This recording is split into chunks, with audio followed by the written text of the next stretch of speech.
ሐራም የሚባለው ነገር ጫት ላይ ለምሳሌ እንግዲህ ስትመጣ ከዛ የባሰ ነው ማለት ይቻላል። ጥቅምም አለው አይካድም። ኸምር ቤት ያላቸው ሰዎች ተማንም እኮ ገበያ የበለጠ የሞቀ ገበያ ያለው ኸምር ቤት ነው አይደለም እንዴ? ስንት ነው ደንበኛው የሚውካካው እዛ እየመጣ ሰካራሙ ሁሉ በቀን ስንት ገቢ ነው የሚያገኙት? እነዛ ኸምር በመሸጣቸው አልተጠቀሙም እንዴ? እንደገና የሚገባበዙት ጓደኞችስ እና እስቲ አንዳንድ ብርጭቆ ቀመስ እናርግልና ጎራ ብሎ ይገባል። ደሞዙን በተቀበለበት እለት እንደውም ይጋብዛል 2-3 ሰው ማለት ነው። ተዛ አንድ ሁለቷን ሲከነብላ ጭንቅላቱ ይዞራል። እዛ በሞቀ ሲለው ለገሌም ቅጅለት ማለት ይችላል። ፊቱ ያለው ሰው ሁሉ ለገሌም ቅጅለት ደሞዙ ዘው አልቋል። በቃ ሙቆት አለ አሁን። ተዛ ትንሽ ቆይቶ ደግሞ ጠጣ እንጂ አፈር የጠጣባት ይላል። እንዴት ሰደኛል? ምን አባክ ታደርጋለህ? በብርጭቆ ይፋለጣል ማለት ነው። ይሄ ጉዳት አይደለም?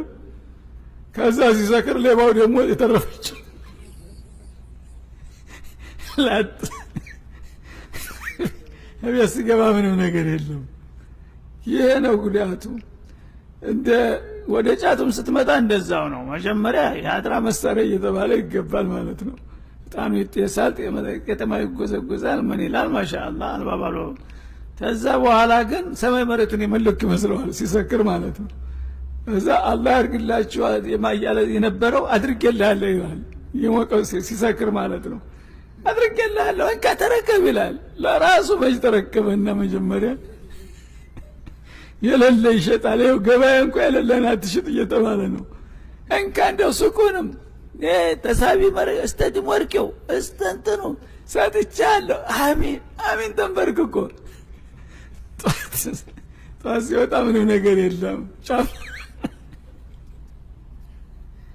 እሺ ያለችውን ሳንቲም በብርቃና እኩሏ ጨት ተገዝተባት እኮ ለሸባት።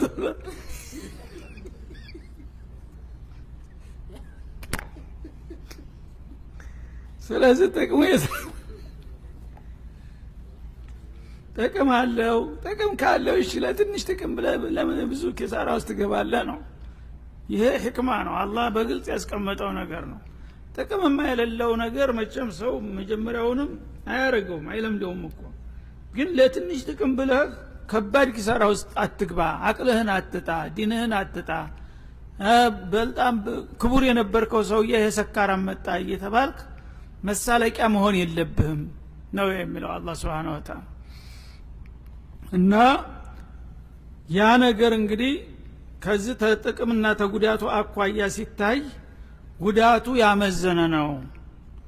ተሁሉም የበለጠ ጉዳቱ የሚያመዝነው ጫት ነው። በዛው ላይ ዲን ጋራ ይዛመዱታል። ጫትም የቀምሰው ወልይ ነው ተብሎ ነው የሚታየው አይደለም እንዴ? ያንን የማያረግ ሰው እንዳውም ቢልአክስ በቃ ዲን የማይወድ ተደርጎ ነው የሚወሰደው ጃሂሎቹ ዘንዳ ማለት ነው። ስለዚህ የአላህን ዲን ዝም ማይረባ ቅጠል ጋር አያይዘህ እንዴት አድርገህ ነው አንተ የሀድራ መሳሪያ ትላለህ? የነብዩ እንግዲህ አያውቁት መፈጠሩን ሰምተው አያውቁም። ሰሃቦች አያውቁት፣ እነ ኢማሙ ሻፊዒ አያውቁት። ከየት መጥቶ ነው የሀድራ መሳሪያ የሷሊሆች መሳሪያ የሆነው? ተየመንና ተኢትዮጵያ በስተቀር በዓለም ላይ ቢፈልግ አይገኝም እሱ። ስለዚህ ይሄ ያው የልማድ ሰለባ ሆነን ያው የለመዱትን ነገር ሰዎች ሁሉ መጥፎም ቢሆን ያወድሱታል፣ የማያውቁትን ነገር ደግሞ ይጠሉታል እንጂ እንደሱ ጸር የለም። በእውነቱ ከሆነ ጫት በጣም ጎጅ ነገር ነው። መጥቷል እኮ ነው በመስፈርቱ ውስጥ ገብቷል።